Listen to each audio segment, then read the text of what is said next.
bisa mendokumentasikan situasi yang terjadi pada saat lagu itu dibuat. Halo Smart Viewers, Anda kembali menyaksikan Good Talk. Smart Viewers khususnya para penerka, penggemar efek rumah kaca. Yuk pada kumpul karena kita sudah bersama dengan efek rumah kaca. Ada Mas Kolil, Mas Popi, Mas Akbar, dan Mas Reza. Halo kakak-kakak semuanya, kabar Halo, baik? pagi. Iya, nah ini saya mau ke Mas Kolil dulu nih. Mas Kolil, ini kan produksi lagu-lagunya efek rumah kaca ini kan selalu mengandung pesan moral hingga pesan politik ya.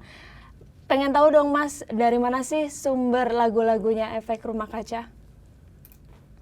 Inspirasi atau cerita-cerita yang kami tertarik untuk Mm-mm. menulisnya itu ya dari kehidupan sehari-hari kami sih, kami kehidupan sehari-hari dari. Mm. Tapi kalau keseluruhan gitu ya, maksudnya banyak lagu ada juga yang terinspirasi dari baca buku, dari nonton film atau dari Mm-mm. cerita teman gitu ya, atau pengalaman pribadi gitu. Tapi memang belakangan banyak yang mencoba mendokumentasikan, menyerap apa yang kami anggap eh, seru gitu ya Mm-mm. untuk disampaikan ke dalam lagu, dan mungkin juga kami ingin menyampaikan statement pernyataan kami terhadap satu peristiwa gitu melalui lagu.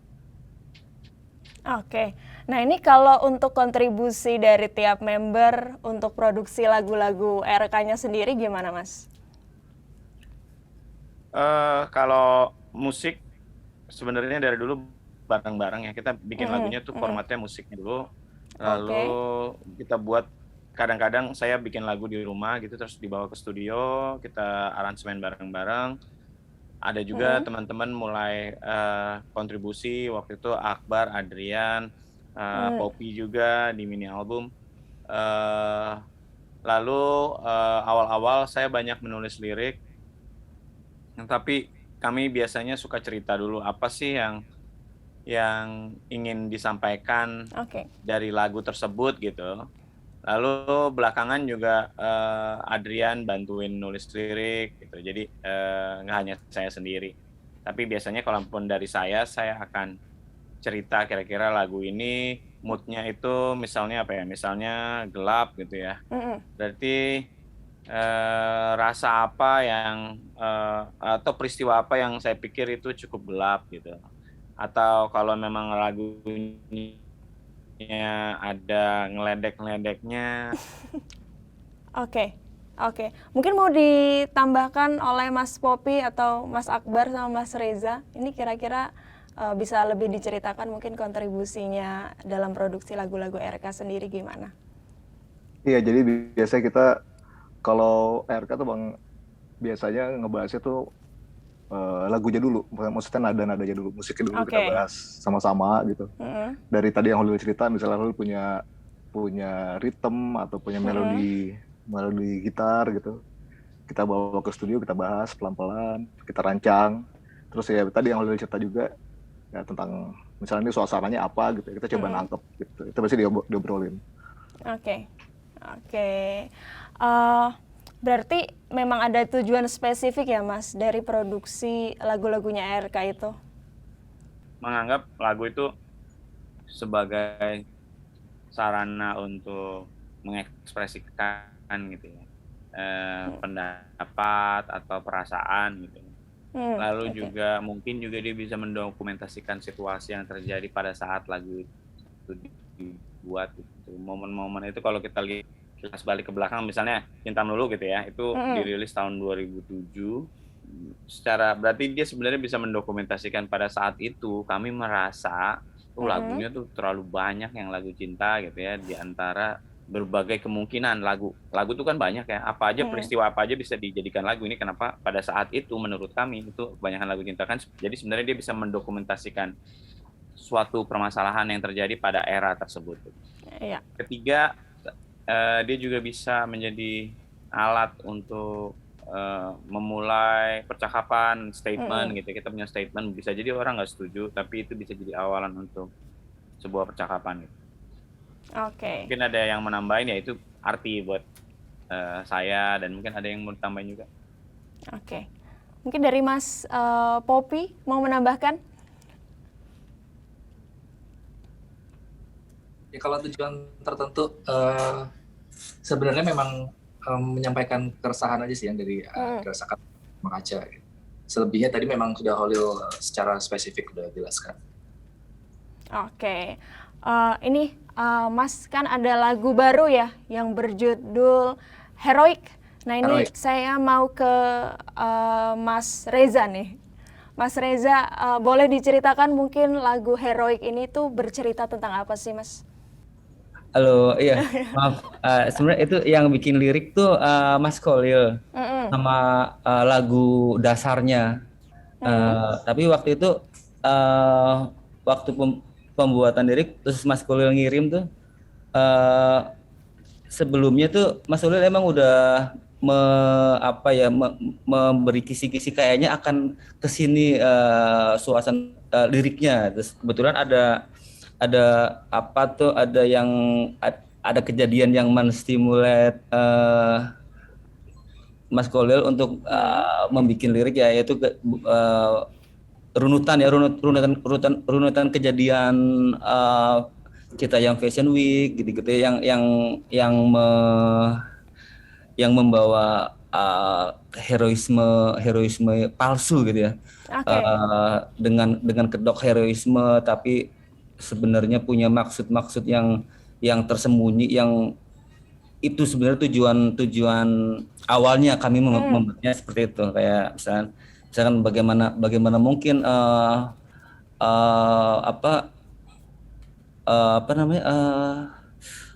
hal-hal yang nggak diciptakan sama si 1% tapi diciptakan sama satu kelompok ya, terus diklaim jadi 1% diklaim untuk kepentingan pendaftaran hak cipta ya, yang mana nanti ujungnya akan mendatangkan benefit ekonomi bagi si orang ini nih kalau sampai hak ciptanya didaftarkan sama satu orang gitu. Itu kan sebenarnya kayak bisa kebaca dengan jelas lah sama netizen juga. Terus itu yang dibikin lirik sama Mas Kolil gitu sebenarnya. Oke, berarti lebih ke pendaftaran merek dagangnya dari adanya fenomena ya, yang itu ya Mas ya? Iya. Oke, mungkin mau ditambahkan sama Mas Kolil atau Mas Akbar? Ya sebenarnya fenomena seperti itu udah ada ya, karakternya itu seolah-olah mempunyai tujuan yang luhur, tetapi sebenarnya menguntungkan kepentingan pribadi atau sekelompok orang aja. Nah, itu kan karakter-karakter seperti itu, perilaku itu seolah-olah punya tujuan luhur yang heroik gitu ya. Itu tuh banyak ternyata, bukan hanya Cita Tim Fashion Week sih. Misalnya contoh, kalau ada orang yang misalnya atlet menang kejuaraan gitu ya, itu foto atletnya kecil tapi politisi yang mengucapkan selamat kepada atletnya jauh lebih besar gitu. Jadi kayak emang seolah-olah mereka mendukung, memberikan selamat, tapi sebenarnya promosi gede-gedean gitu ya. Itu kan sebenarnya kayak terlalu banyak sampah digital gitu, atau sampah di billboard yang karena mungkin pengaturannya terlalu loose atau bahkan nggak diatur, itu sehingga mengotori kita gitu. Dalam artian kalau emang mau kontribusi ke masyarakat, kerja aja, nggak usah pasang wajah dulu gitu. Jadi kita tahu kerjaannya, nggak usah tahu mukanya gitu. Ini kan kita nggak tahu kerjaannya, tapi kita tahu mukanya gitu. Nah itu kan sebenarnya udah hadir dari dulu gitu. Jadi yang dilakukan oleh misalnya Mbak Im Wong dalam mencoba mendaftarkan Cita Tim Fashion Week itu karakter yang udah sering muncul ke permukaan, jadi makin lama makin gemes aja, sehingga peristiwa itu memang yang men-trigger untuk segera dibuat aja dia lagu yang modelnya kayak gini gitu ya. Ya itu sih kira-kira. Oke. Mas, mau dong, ini kan kayaknya udah nggak, para penggemar juga udah nggak sabar nih mau nonton konsernya dari ERK. Boleh dikasih tahu dong Mas, ini ada nggak sih jadwal terdekat manggungnya ERK? Kalau yang di Jakarta sebenarnya yang terdekat di Joyland Festival. Oke. Pada tanggal 6 kami main. Joylandnya sendiri kalau nggak salah dari tanggal 4 sampai 6. Oh, berarti ada Joyland di itu tanggal... akan ada di Senayan di lapangan softball kalau nggak salah. Oke, ada di tanggal 6 ya yang terdekat berarti Mas, di Joyland Festival. Ya. Oke, nah itu tolong dicatat nih Smart Viewers dan penerka, ada di tanggal 6 di Joyland Festival. Ini thank you juga Mas Kholil, Mas Poppy, Mas Reza, Mas Akbar udah mampir di talk show kali ini. Semoga sehat-sehat terus untuk manggung-manggungnya ke depan. Baik, terima kasih.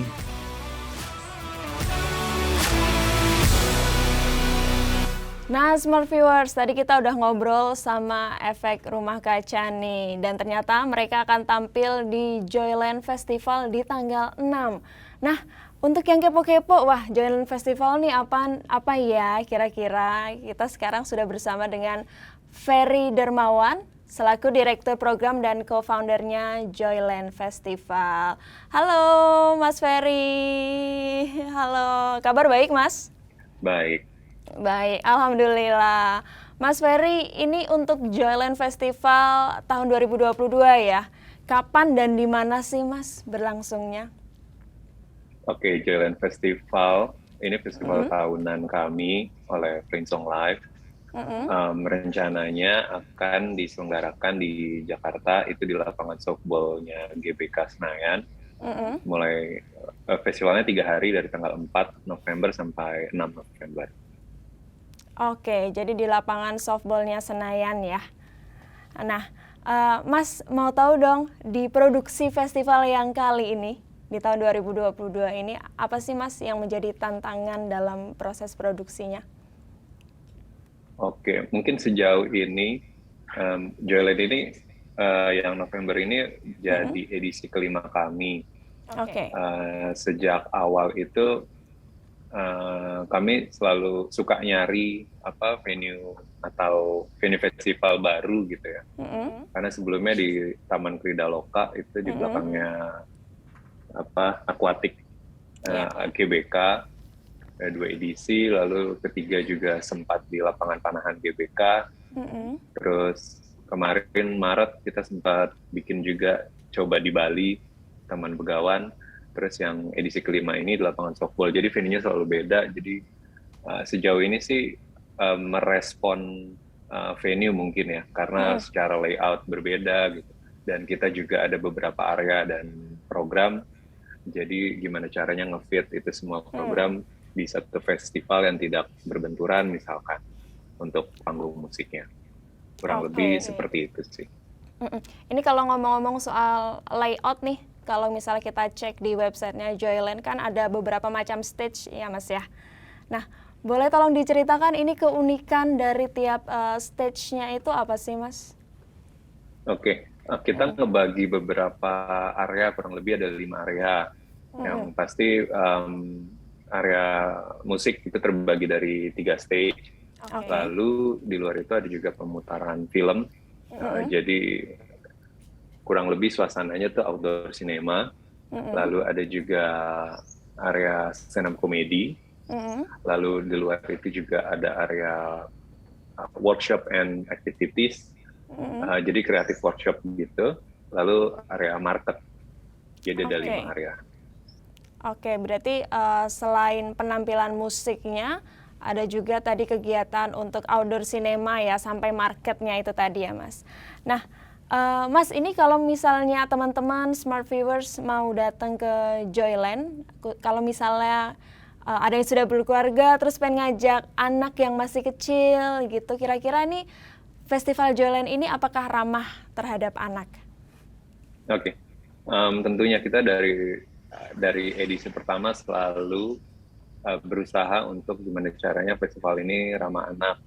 Oke. Jadi Jadi festival ini terbuka untuk anak dan anak di bawah 12 tahun itu free, tidak Oke. tidak perlu bayar. Juga fasilitas-fasilitas pendukung untuk itu juga kita akomodir gitu. Misalkan kita ingin ini jadi festival musik pertama buat mereka gitu ya, untuk bisa kita orang tuanya bisa nikmatin festival tapi anaknya juga bisa gitu. Makanya ada creative workshop yang bisa diikutin, itu banyak sekali selama 3 hari. Kayak misalkan dia bisa pottery, terus itu juga bisa gambar di kanvas, juga ada di tote bag. Itu kita kerjasama kolaborasi dengan macam-macam. Yang untuk di kanvas itu kita sama Bartega. Terus ada juga workshop yang bikin jurnal bareng Ruth Marbun, artis. Apa lagi ya? Creative workshopnya lumayan banyak sih, termasuk juga di area workshop itu ada penampilan musiknya. Contohnya itu ada Frau juga di sana, ada Enda Endresa juga. Kita coba recall lagi waktu kami kecil itu ada pendongeng yang juga cukup musikal, yang kita senang itu Ria Enes. Jadi kita mau coba di tahun ini ada itu gitu. Oke, jadi ini selain untuk orang tuanya menikmati musik, ini Joyland Festival juga membantu anak yang datang untuk membuat memori yang baik gitu ya Mas ya. Untuk semoga. Amin. Nah, Mas Ferry, ini kalau misalnya Smart Viewers pengen tahu cara untuk ngedapetin tiketnya, kita harus kemana? Seluruh informasi komplitnya ada di joylandfest.com. Jadi termasuk informasi pengisi acaranya, terus pembelian tiket juga bisa dari sana. Oh, berarti langsung kunjungi aja website-nya ya, Mas ya. Joylandfest. Oke. .com, pokoknya Smart Viewers langsung mampir aja di websitenya di situ. Oke deh Mas Ferry, terima kasih banyak nih udah sharing tentang Joyland Festival. Smart Viewers yang sukanya nonton gigs ini harus mampir banget ke Joyland Festival. Bisa juga cek ada di Instagramnya Mas?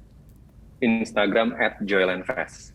Instagram @joylandfest, bisa dicek-cek terlebih dahulu, terus cus aja langsung beli tiketnya. Oke Mas Ferry, thank you banget udah ngobrol seputar Joyland di Binus TV. Dan untuk Smart Viewers juga thank you banget udah nonton episode kali ini. Jangan lupa juga untuk dukung karya Binus TV lainnya dengan cara subscribe, like, comment, dan see you Smart Viewers!